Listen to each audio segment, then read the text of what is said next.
hahiye arahatwitse byacitse noneho birarangiye biteye ubwoba byose abitaye hanze abishyize hanze atubwije ukuri ngaya magambo ushobora kwifashisha ushaka ko inkuru yawe igera kure cyangwa se ushaka ko urebwa cyane kuri YouTube utirengagije kandi kuyaherekeresha amafoto nayo ari mu bwoko bwo gushya watwitse. Ibi bintu byagize ingaruka zikomeye kuri YouTube y'u Rwanda sinatunya kuvuga ko kandi itandukanye na YouTube ngewe ndeba zahandi. Bamwe muri kwibaza muti ibintu bicyungu yarimo aravuga ndaza kubereka ibyo ndi kuvuga nkoresheje ubushakashatsi n'ubundi nakoreye kuri YouTube ndetse nakandi gakoresho nakoze ndi bwifashishe gusobanurira ingaruka byagize ku banyarwanda ndetse n'abashyira ibintu kuri YouTube. Nitwa Akariho niba ari ubwambere ugeze hano kanda subscribe niba usanzwe kandi nawe ndagusaba gukomanta ugashyiraho like ugashyiraho ugakora share kugira ngo bigere ku bandi bantu bibagirira umumaro bitugirira umumaro twese. Icyo ndi hano gukora no kugira ngo dutange umusanzu kuri YouTube mu Rwanda dushaka igisubizo kandi bizakunda.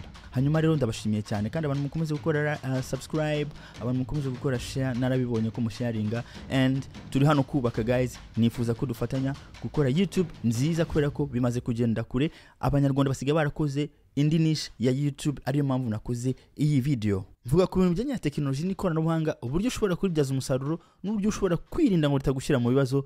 Uyu munsi rero tugiye kuvuga ku bibazo tumaze iminsi bya YouTube zo gutwika no gutukana no kwambara ubusa no kuvuga abantu no kuzana ibinyoma no kubweskuru n'ibindi byinshi bisigaye byarateye. Nkuko nabivuze iyo uri kuri YouTube ugomba gukora ibintu bikurura abantu kureba inkuru zawe ari byo byafashije nica no murimo kubona ndi gukoresha imaze hafi imyaka 11 yose kuri YouTube. Mana yanjye nagasaza umwaka wa mbere yawo maze ifite subscribers 00 umwaka ukurikiyeho birisubira ariko sirakigiye ngenda komeza ati banda yaje umwaka ushize ngira gutya mbambone mbakuyeho awi ndiruhutse bangahe 300 Muti ese wabigenje ute kugira ngo ibintu bagerageje imyaka 11 bikakunanira ubikore mu cyumweru kimwe gusa cyangwa se bibiri? Nibyo wumvise neza mu byumweru bibishize tariki 10 z'ukwa karindwi nari mfite abantu 330 gusa. Uyu munsi tariki 23 nyuma y'ibyumweru bibiri mfite abantu 1700 nuvuga ngo maze kwinjiza abantu 1300 mu byumweru bibiri. Ni ibintu bitasanzwe kugira ngo uzamure abantu 1000 kuri YouTube. Aba YouTube barabizi amasaha 3300 niyo mfite kugeza ubu ngubu. Amasaha animera kuba natangira kurya amafaranga ya YouTube nkoresheje uburyo bwa mbere cyangwa se iduka rya mbere nafunguye. YouTube ni kirombe harimo amafaranga pe. Nzabereka ukuntu wabyaza YouTube amafaranga muri video yindi izakurikiraho. Stay tuned ukande ukazogera niba ushaka gutangiza YouTube channel cyangwa ufite channel yanze kuzamuka. Ndi umu digital coach fasha abantu batandukanye kandi nawe ushobora kugira umumaro kubera ko aho nabikoze abo nabikoreye byarakunze. Nahanga uri kubona ko biri gukunda. Iyo ni secret ndashaka kuzahereza abantu. Niba uri mushya niba ufite channel yanze kuva hiri guys ndakutumiye. Ufite project nzaronshinga cyangwa challenge vuba hanga yitwa Smart 250. Ndashaka ko tuzamura YouTube nziza itariho umwanda tugabanye content zirimo ibibazo tuzamure content nziza. Niyo mpamvu ni video nayikoze kugira ngo turebe impamvu ki content nziza ziri kuburizwamo content zifite hahiye za ibintu zikarebwa kandi wakwinjira imbere rimwe na ugasanga harimo ibintu bitemewe na YouTube. Video nashyize hano amategeko ya YouTube mugiye mukayareba murasanga abanyarwanda twarakoze indi YouTube ubundi bwoko bwa YouTube abakaturyohereje YouTube bahindutse bose media channels nago ari bose reka mvuge 90%. Ndaza kubereka ubusobanuro n'itandukano riri hagati yabyo muri iyi video. Sigaje amasaha 700 gusa nkuzuza ibihumbi 4 by'amasaha usabwa ngo ufungure amaduka yose yo kuri YouTube. Nibigera rero ntabwo ari kera mwege murebe inkuru mu comment mu sharing bigere vuba nzaza mbatera inkuru y'urugendo. Mvuye inkuru y'urugendo mana yanjye muzumirwa. Ubushakashatsi muri iminsi hashize ukwezi cyangwa se n'indi minsi mikeya YouTube ishyize A/B testing.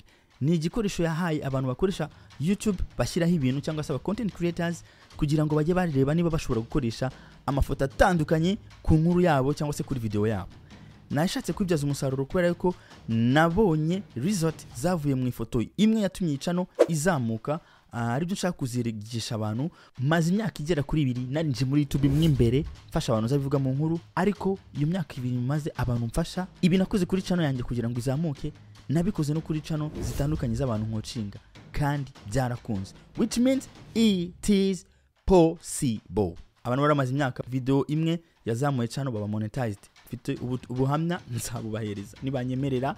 Ndashaka gufasha abantu babaye stuck ariko nyine bakaba bari smart, nta muntu uzana ibintu byanduye. Uzagenda ureba ari amategeko ya YouTube uri sure nzaba condition ibyo tuzagenderaho, ariko nyine uze wiyemeje. Gusa cyambere ugomba kuba kuye mu mutwe, cyambere na amafaranga uzayabona c'est sûr, ariko uzaba yakuye mu mutwe. Cyo cyomba nyiguteguje ni ushaka kuzaza muri Smart 250. Reka nikomereze rero.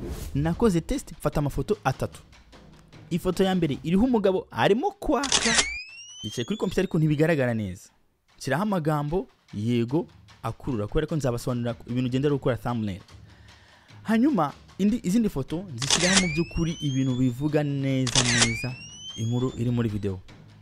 N'abantu bafite amakompyuta bakeneye kubira kuko birihutirwa cyangwa se ni ngombwa ko umuntu abikora niba ufite Windows 11. Ariko izi foto mu by'ukuri byazibayeho nazo zaratangaye, bazi kubisa inshuro. Umuntu uri kwaka udafite ahantu ahuriye, yaba na computer iri kwaka nari kubyumva, ariko byangaragarije ko abanyarwanda bakunda inkuru hahiye.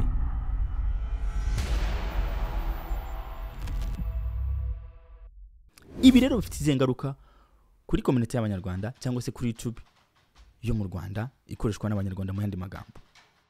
Ntekereza ko inkuru nyizi ngizi zo guhora mu nkuru intambara, amathamulera ariho RIP cyangwa mu cyongereza, ariho ibisasu, ariho ibibombe, ariho ibintu byinshi nk'ibyo ngibyo, nzabereka nje nababwiye ko abantu bashaka gukora neza YouTube ziri smart, baba tuned bakaguma bagakanda ku kazogera. I will show you guys tools YouTube yashyize hanze mushobora gukoresha mukareba niba thumbnail yawe nta kibazo ishobora gutera no kuri channel yawe. Nzabibereka kandi gaperforminga neza. Nanjye ubwo ndimo gukora tool nzashyira hanze Smart 250 yatangiye cyangwa se mbere yaho gatoya, kubera ko ndi umu programmer nkurikije ikibazo abanyarwanda dufite kuri YouTube. Thumbnail n'ama titles ziherekeje cyangwa inkuru iherekeje bishobora gutuma umuntu abazireba bahora mu bwoba, bashobora kugira ikibazo cyo mu mutwe, depression guys. Ndeka nitwirengagize ingo zo twamaze kumva ko zidashoboka kubera ibiganiro byirirwa kuri YouTube. Nabakubiswe, nabishwe, nabagiriwe nabi, nabo bisizeraga, nabagabo bananiwe ingo ku munsi wa mbere, nabagore Yesu we. Twagize twumva ko hari ingo menya muri iyi minsi barashyizeho akadomo. Ibyo bintu rero bidutera depression, pressure, pressure, bigatutera n'ubwoba, byatugizeho ingaruka kubera inkuru aho kuduha amasomo nkora mu bintu byacitse, mu bintu by'ibibazo gusa. Nibyo ni byiza si biba biko kuba mwahisha inkuru, ariko storytelling baba bavuga kuri YouTube, yo YouTube ivuga storytelling, ntabwo ushaka ngo uze guhamura abantu. Nibyo dushobora kugira channel za horror zibaho, channel za horror zivuga ibintu biteye ubwoba gusa zibaho, ariko noneho namwe tukaba tubizwi ivuga horror, tukajya ko tugiye kureba horror, ariko tukagira na channel zindi nziza umuntu ajyaho nyine arugiye kuruhuka. None se uyu munsi mwatuzaniye umuntu wawe wadanje uri kudukura umutima, ejo mutuzaniye undi uri kutwigisha ibintu byiza. Umva ikibazo cyanishe, niba mushaka kwigisha no kwigisha kandi ukuntu bikorwa. Niba buri kuvuga bya bintu bavuga bidakwiye kuvuga mu bantu, hari uburyo babyigishamo.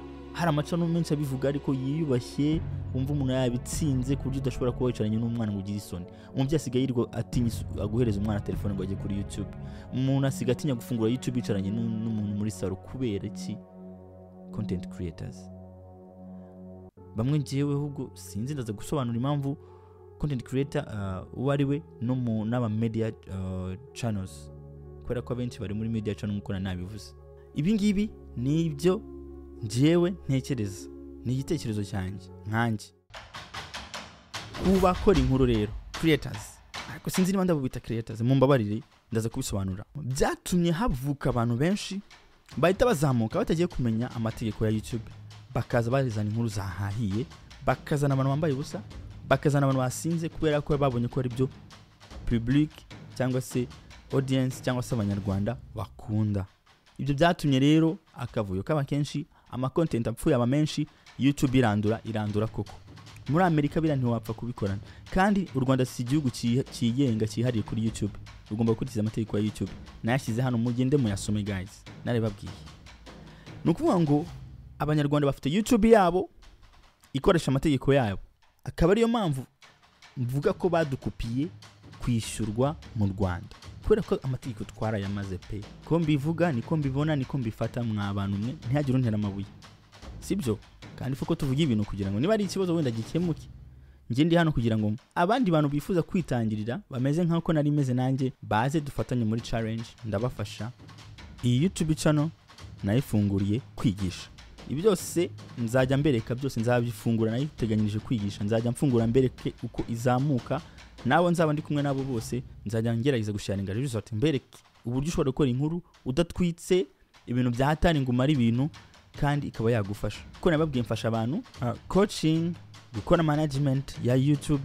no gucreatinga content digital content bishobora kugutunga bishobora gufasha abantu batari bakenzi ko hari abana b'abanyarwanda bafite talent nakusanyirije hamwe amasomo maze iminsi mpa abantu nkurikirana cyangwa se na experience nakuyemo hanyuma nkora igitabo kirimo impapuro zirenga 100 arizo nzakoresha mu bantu bazinjira muri Smart 250 bajya gukora amachano cyangwa se bashaka ko dufatanya kuzamura channels zabo mwagombye kubyaza umusaruro YouTube hari umuntu wambwiye muri commentaire ngo ni ikirombe guys ni ikirombe cyazabu gifite amafaranga menshi cyane so I'm here to help kusharinga gufasha no gusobanura no kwigisha wenda kuba dasobanukiwe ariko hari abandi bashobora kuba basobanukiwe kundusha cyangwa se babizi neza wenda ngende kwifashiriza abantu batazi uko bikora nzabereka nuko bibyazwa amasaruro mbereke nuko ikoramo byose ku buryo ushobora no gutangira cyane ugatangira gushyiraho content guys I'm here mfite ibikoresho byose nzabigisha uko bakora abantu nkorana nabo abenshi hari abarafite amakamera ndabagira ngo yashyire ku ruhande dufata amatelefone bakoresha amatelefone abenshi kandi rwose monetization hari abari muri procedure bategereje ko basubizwa niba nkundira bazaba sharinga testimonial ariko nyine nibatakunda na akazi urumva na amabanga y'akazi tuzabigumana hari andi macano kandi fasha arimo abantu barenga 100,000 nukuvuga ngo ngewe ndazi struggle ya channel idafite umuntu cyane ifite abantu bake na channel iri kuzamuka na channel ifite abantu iri monetized uburyo ikomeza gukora nukuvuga ngo izo experience ndazifite guys I think ko hari byo nshobora gusangiza abantu bikaba byabafasha abantu benshi bazi ko monetization cyangwa kubyaza use amafaranga ari kuyakura muri ama publicity mbafitiye uburyo 10 ushobora kubyaza mu YouTube amafaranga mugimba ntegereje nihanganye ko amasaha 4,000 agera vuba hanga uburyo 8 hafi cyangwa se ubungubu ndabwemerewe kuburya mu mafaranga kandi deja natangiye kuyarya ntarajya muri ibingi byaje nyuma ndavuga ati cyane niyo nshaka gukoresha nigisha abantu kubyo bashobora gukora amafaranga ubushomeri bucikerega abana be kwicwa n'inzara kandi bafite amatalent bafite impano uburyo bundi bwo kuri YouTube hano navuga ko ari bwo bwanyu nkaba nemerewe uburyo 10 bwose ni mu minsi mikeya reka nivugire rero ku kibazo gikomeye nabavuzeho cyuko aba channel menshi asigaye ari media channels kurusha ko ari content creation nuvuga ngo itandukaniro nuko content creation ibaru y'umuntu umwe cyangwa se itsinda rito ry'abantu ariko batanga content ziri original kubera ko YouTube nibyo isaba abantu YouTube gusaba gutanga inkuru ziri original akenshi washyizemo akawe nk'umuntu ukora creation ucreatinga creativity ni ngombwa kuri ibi bintu hanyuma ikagusaba kandi kuri izo nkuru zawe zigomba kuba zifite amategeko zikurikije narayabahaye nkora mbivuga mugende murebira video nico nayikoreye hanyuma kandi ikagusaba ko yatuma abantu bamamarizamo cyangwa se umuntu ushaka kwamaza atagira ikibazo kuba yakwamaza muri video cyangwa se ibyo bita advertiser friendly content kuko ntuzagire ngo rwose baguhereza YouTube ngushyiraho ibintu byawe gusa umusaruro wabo nuko bamamaza mu bintu byawe niyo mpamvu baguhereza umwanya wo gushyiraho ibintu byawe uje ukora ibyo ukora byose wibuka ko YouTube iri hano kubera business bivuze ko isano ryawe na YouTube ari business ari mpamvu bafite icyo bita YouTube Partners Program uhinduka partner wabo mu gukora amafaranga cyangwa se mu partenaire mu gucuruza nihe mpamvu rero abantu bakerebo numva bashobora kwita ba content creators mu Rwanda nuko abenshi bakora icyo natwita ko ari itangazamakuru nukujya gufata izindi nkuru bakazizana bakazishyira kuri channel zabo bagahindura thumbnail bundi bakavuga nyine ba izo nkuru mu gihe kugira ngo ukuri content kuri YouTube bakubwira ko ushobora kuba swat uri mu vlogger babantu batembera bafite kamera ukora tutorial hari ibintu wigisha runaka, guteka se, gukora ama coding nka za video nashyizeho hano zitarebwe, akaba aba reviewers, abantu bafata ibintu bakabisobanura, akavuga ati we ndi imodoka ifite ibingibi ni automatic niki. Abo ngabo ni content creator kuko abari creating ibintu, agafata camera akajya imbere y'ikintu akatugira ibindi bintu bishasha. Akabantu bakora documentaries, Israel mwanafunzi n'abajado ndumva, abantu bakora ibintu by'ama documentaire bakatusobanura ibintu tutari tuzi tukabisobanukirwa neza. Akaba no storytelling, urabona Isimbi ukuntu yakira abantu bakamuhereza inkuru zabo z'ubuzima bwabo, biriya byose nibyo bita storytelling. Akabantu bakora podcast, nabonye bigezweho mu Rwanda nabyo biri kuzamuka, abantu bafata bakicarana babiri muri studio cyangwa umwe akajya kuri microphone akavuga, akatuhereza ibintu runaka, akakora discussion n'undi muntu. Biriya ni content creation, uri kuzana ibintu bishya, originality, ufite ibindi bintu uri kushyira muri YouTube. Hanyuma fitness na health creators, abantu baduhereza ibintu bya fitness, kubakora sport, donc umuntu uzana ibintu bishya akabishyira kuri YouTube channel. Hakaba noneho na educational channels, nkaha ngaho ibyo ndi gukora ngiye ngubu ni educational, ndi gusobanurira abantu ibintu, ndi kwigisha abantu ibintu. Uretse ko kubera ko ngiye mvuga kuri technology biri special, no ngo ngiye ndi muri niche ya technology na science, ariko ubundi umuntu wese yigisha ibindi bintu rusange ni education. Bandi mwicaye muri kuganira, muri kutubwira nyine, muri benshi muri kutubwira, hariya ni education. Ibi ngibi ngira ngo abantu barabyumvise. Ikindi media channel rero bo ni amakuru, tubashyira muri kategori ya news and politics. Niyo mpamvu rero ari ngombwa ko uhitamo niche mbere yuko utangira kuvuga inkuru zawe, kuko uzunguka. Umuntu wakoze people and blogs muri mu gihugu kimwe, tuvuge bashyiramo amatangazo angana muhuje ama views, uramurusha amafaranga hafi inshuro enye zose. Iyo rero we yakoze ikiganiro, tuvuga urugero akagira miliyoni y'abantu, wowe ugakora ikiganiro ukagira 250, utari muri nishe yiwe, uramukuba. Nzabisobanura neza ku bantu bazaza mu masomo ya Smart 250. Nizere ko iryo tandukaniro turyumvise. Tujye mu byo bita branding. Akenshi content creator abari personal, abari umuntu umwe cyangwa se agatsiko k'abantu batoya bari ku branding, mu gihe media channel ari organization, ari kigo kinini kiba gifite abakozi. Naho muri production quality usanga nyine content creators dukora nyine dufata ka microphone, tukifatira ka telefone se, bintu biciriritse biri aho ngaho. Mu gihe media channel ari babandi bafite ibikoresho kabisa bahatari, bafite equipe bamara recording bagatwahereza undi muntu agakora post production, bakasohora bana bagashyiraho ngo chief editor, ibintu byinshi cyane bikanyura mu nzego. Hanyuma ubwoko bw'ibyo baduha cyangwa dutanga cyangwa baha public content creator ni umuntu ushobora kuduhereza ibintu yishakiye agashyiramo akenye, ariko abantu ibinyamakuru baduhereza ibintu biri ku murongo nk'uko babyize, bafite ubuhanga bwabyo. None tujye muri audience engagement. Ibi ngibi rero byo bifasha YouTube yawe n'ubudakora audience engagement. Ni kamwe mu bintu nzatanga mu masomo nzahereza abantu bazajya muri Smart 250 challenge. Ngiye nshobora kuza directement nkajya kuvugana n'umuntu nkamusubiza, buretse kumbwiye nabi ndagusiba nshuti yanjye, hano ni wanjye, ama uvuze nyine nawe mu buryo butari bwiza ngerageza kumubwira nyine gashyiramo ka respect cyane ko tutaziranye niyo twatuziranye, ariko nta burenganzira bumuhesha bwo kuba yakwitwara uko yiboneye kuri rubanda. Hanyuma kandi hakazaho ko aba media channels bo ntushobora gupfa gusubiza, bafite umuntu ushinzwe communication, bafite umuntu ushinzwe guhagarara brand ku buryo avuze nyine baba ahagarariye icyo kigo cyose. Ndumva itandukaniro ririmo hagati yaho ngaho. Rero muri monetization rero aba content creators nkatwe turya amafaranga yavuye muri ad revenues, donc YouTube yamamarije muri video zacu, gutyo aba sponsors baje bakavuga ngo baragusponsorize wamamaza ibintu byabo runaka, gucuruza merchandises. Mbabwire ko ngiye nsigaje n'amasaha makeya atageze kuri 100 nkatangira gucuruza kuri channel yanjye. C'est grâce à vous, ni mwege mbikesha, abantu mukomeze murebe muna sharing. Numva ngo intambwe ya mbere yo gufungura ikirombe cya zahabu ya YouTube ngiye kuyigeraho. N'abandi mushaka guys nabatumiye kuza muri Smart 250 nkabereka kundi ushobora kuzamura ama YouTube channels yacu.